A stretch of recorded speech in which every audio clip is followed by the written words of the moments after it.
নমস্কার। আজকে আমি একটু ভিন্ন ধরনের রান্না আপনাদেরকে করে দেখাবো।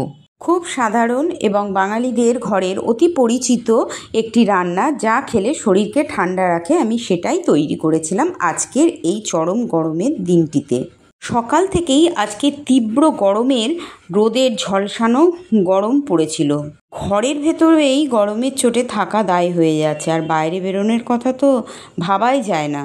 তো আজকে এই গরমের দিনে শরীরকে ঠান্ডা রাখার জন্য আমি সমস্ত কিছু একদম হেলদি খাবার দাবার তৈরি করেছিলাম।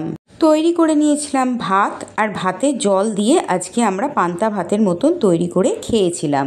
আর এই জল ঢালা ভাতের সঙ্গে ছিল বেশ ঝুরঝুরে আলু ভাজা আর বড়া ভাজা।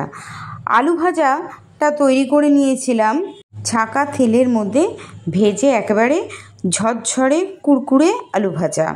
নর্মাল প্রতিদিন আমরা যে আলু ভাজা খেয়ে থাকি সেই আলু ভাজাই তৈরি করে নিয়েছিলাম। খোসা ছাড়িয়ে নিয়ে নুন হলুদ মাখিয়ে গরম তেলের মধ্যে ছেড়ে ছাঁকা তেলে একেবারে মচমচে করে ভেজে নিয়েছিলাম। আর তার সঙ্গে দুটো কাঁচা লঙ্কা আর একটা শুকনো ঝাল দিয়ে ভেজে নিয়েছিলাম। ব্যাস, আলু ভাজা তৈরি হয়ে গেল। এবার সঙ্গে নিয়েছিলাম বড়া ভাজা। এই বড়া ভাজার জন্য বড়া তৈরি করতে আমি নিয়েছিলাম মুসুরি এবং মটর, দুরকম ডাল জলে ভিজিয়ে রেখে দিয়েছিলাম বেশ ঘন্টাখানিক ধরে। ভালো করে ভিজিয়ে নেবার পর আমি কিন্তু এই ডালটাকে গ্রাইন্ডারে দিয়ে বেটে পেস্ট করে নিয়েছিলাম।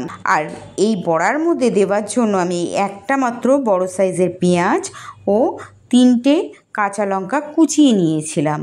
সঙ্গে দিয়েছিলাম 1 টিস্পুন হলুদ গুঁড়ো, 1/2 টিস্পুন লবণ আর 1 টিস্পুন গোটা সাদা জিরে। সাদা জিরেটা কিন্তু হজমের জন্য ভীষণ উপকারী, সেই জন্য আমি সাদা জিরে এর মধ্যে দিয়ে থাকি। আর টেস্টের জন্য 1/2 টিস্পুন দিয়ে নিয়েছিলাম চিনি। ভালো করে চটকে মেখে নিয়েছিলাম। এবার কড়াইতে যে আলু ভাজার তেলটি ছিল সেই তেলটিকে আমি গরম করে নেবার পর এক এক করে ছোট্ট ছোট্ট করে বড়ার শেপ দিয়ে তেলের মধ্যে ছেড়ে ছাঁকা তেলে বড়াগুলোকে ভেজে নিয়েছিলাম। বড়াগুলো খেতে কিন্তু দারুণ মুচমুচে কুড়মুড়ে খেতে হয়েছিল। তো বড়াগুলো উল্টে পাল্টে আমি এক এক করে লাল লাল করে ভেজে তুলে নিয়েছিলাম। এক ভাগ বড়াগুলোকে ভাজা হয়ে গেলে পরে আবার আরেক ভাগ বড়া আমি তেলের মধ্যে দিয়ে একেবারে মুচমুচে কুড়মুড়ে একেবারে ফুলুরির মতন টোপা টোপা করে ভেজে তুলে নিয়েছিলাম। এদিকে দুপুরও হয়ে গিয়েছিল, খাবার সময় হয়ে এসেছিলো।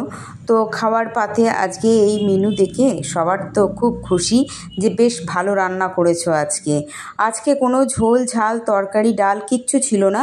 আজকে বাঙালির এই গরমকালের স্পেশাল রান্নাটি আমি তৈরি করে নিয়েছিলাম। তো দেখুন, খাবার টেবিলে এবার খাবার নিয়ে বসে পড়েছিলাম। সঙ্গে ছিল কুচনো কাঁচা পেঁয়াজ, আলু ভাজা, লঙ্কা, আর সঙ্গে ছিল একটি গন্ধরাজ লেবু। তো বলুন, কার কার ভালো লাগে গরমকালে এই ধরনের খাবার খেতে। আর সঙ্গে বিকেলবেলায় ছিল বেলের শরবত, এটা আমি তৈরি করে নিয়েছিলাম টক দই দিয়ে। তো কেমন হয়েছিল আজকের খাবারগুলো? আমার মতন কিন্তু অনেকেরই পছন্দ গরমকালের এই শরীর ঠান্ডা করা খাবারগুলোকে।